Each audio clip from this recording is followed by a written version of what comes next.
This is getting out of control, so let's talk about the truth about religion. Have you ever wondered where religion actually comes from? Is it a divine gift or something humans created? It's a huge question, so let's explore it together. Some say God created humanity, and then humanity, in its quest for meaning, created religion. It's a fascinating idea, right?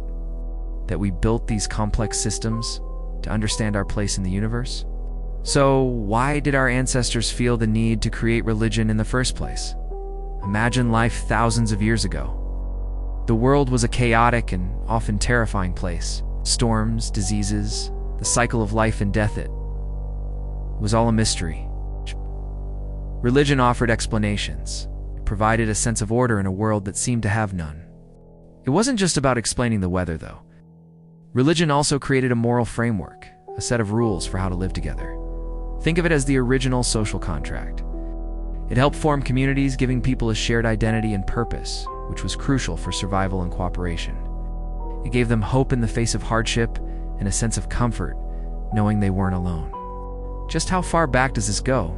It's hard to put an exact date on it, but archaeological evidence suggests that religious or spiritual behavior is incredibly ancient. We found burial sites from over 100,000 years ago where our ancestors were laid to rest with care, sometimes with objects like tools or flowers. This suggests they believed in some form of afterlife or had spiritual concepts. Then you have the incredible cave paintings from places like Lascaux in France, dating back around 17,000 years. Many experts believe these weren't just pretty pictures. They were part of rituals, perhaps to ensure a successful hunt or to connect with the spiritual world. Organized religion, with defined gods, priests, and temples, started to emerge with the rise of agriculture and the first cities, around 10,000 years ago. Think of the ancient civilizations of Mesopotamia and Egypt. As societies grew more complex, so did their religions. Fast forward to today, and the religious landscape is vast and diverse. Billions of people around the world identify with a faith. Christianity is currently the largest, with over 2 billion followers, encompassing a huge range of denominations from Catholicism to Protestantism and Eastern Orthodoxy. Close behind is Islam, with nearly 2 billion adherents, and it's one of the fastest growing major religions. Then there's Hinduism, one of the oldest living religious traditions, with over 1 billion followers, primarily concentrated in India. And of course, Buddhism, which originated with Siddhartha Gautama, has hundreds of millions of followers worldwide, teaching a path of mindfulness and enlightenment.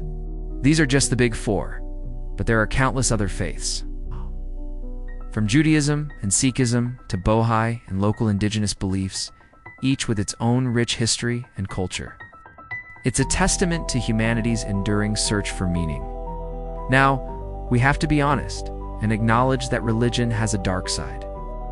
Throughout history, some of the most terrible conflicts and acts of cruelty have been committed in the name of God. Crusades, inquisitions, religious wars, and persecution. The list is long and heartbreaking. This happens when faith becomes twisted into a tool for power, control, and us versus them thinking. When people believe they have the one and only truth, it can lead to intolerance and violence against those who believe differently. This isn't an indictment of faith itself, but a sober recognition of how human beings can corrupt even the most sacred ideas for their own purposes. It's a powerful reminder that any ideology, religious or secular, can become dangerous when it closes its mind and heart. This leads us to another complex aspect: religion as a business. Let's be clear, many religious organizations do incredible charitable work, running hospitals, feeding the hungry, and providing disaster relief. However, we can't ignore the fact that organized religion can also be an enormous financial enterprise. From massive ornate cathedrals to televangelists asking for donations, there's a lot of money involved. Some leaders live incredibly lavish lifestyles funded by their followers' contributions. This commercialization can sometimes feel far removed from the humble, spiritual origins of the faith. It raises important questions. Where does service end and profit begin? And when does a spiritual path become a product to be sold? It's a blurry line, and it's something many people, both inside and outside of faith, struggle with. So, if we peel back the layers of ritual, doctrine, and organization, What might a creator or a higher power actually want from us? Most spiritual traditions, at their core, seem to point to some universal truths. They don't seem to be about building the biggest temple or reciting the most prayers. Instead, the focus is often on our character and our actions. Things like compassion, kindness, forgiveness, and integrity. It's about how we treat each other, especially the most vulnerable among us. It's about living a life of love and service, not just for personal gain, but for the betterment of everyone. Perhaps the ultimate divine expectation isn't about religious observance, but about becoming better human beings. Maybe the real worship is in our everyday acts of goodness. This brings us to the final, and perhaps most personal, question. Do we really need religion? For billions of people, the answer is a resounding yes.